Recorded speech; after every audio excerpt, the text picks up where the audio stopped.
পরমার গাড়ি দিয়ে অ্যাক্সিডেন্ট হলো রূপা, কিন্তু সুদীপা থাকাতেই জানে বেঁচে গেল রূপা। রেগে অভিমানে পরমা বাড়ি থেকে চলে আসে। পরমাকে আটকাতে সুদীপা এবং আদিত্য পরমার পিছু নাই। তো হ্যাঁ বন্ধুরা, আরও সব এমনই বিস্তারিত জানতে হলে ভিডিওটিতে একটা লাইক দিয়ে ভিডিওটির শেষ পর্যন্ত সাথে থাকুন। এইদিকেই অনুরাগের ছোঁয়ার ধারাবাহিকে সকলে আমরা দেখতে পেয়েছি মন্দির থেকে বেরিয়ে সুদীপার আদিত্য পরমার বাড়িতে যাওয়ার জন্য রওনা দেয়। তবে রূপা এইদিকে সুদীপাকে দেখতে পেয়ে সুদীপার পিছু নাই।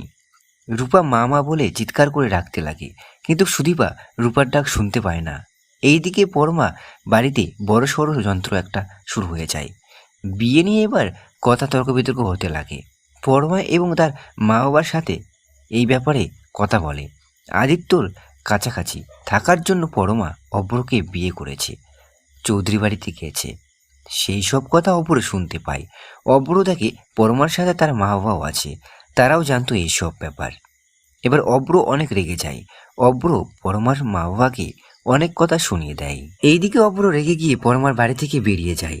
এইদিকে রূপা হাসপাতালে ভর্তি হয়ে যায়। সুদীপা বুঝতে পারে না এই মেয়ের জন্য আমার এত কষ্ট হচ্ছে কেন।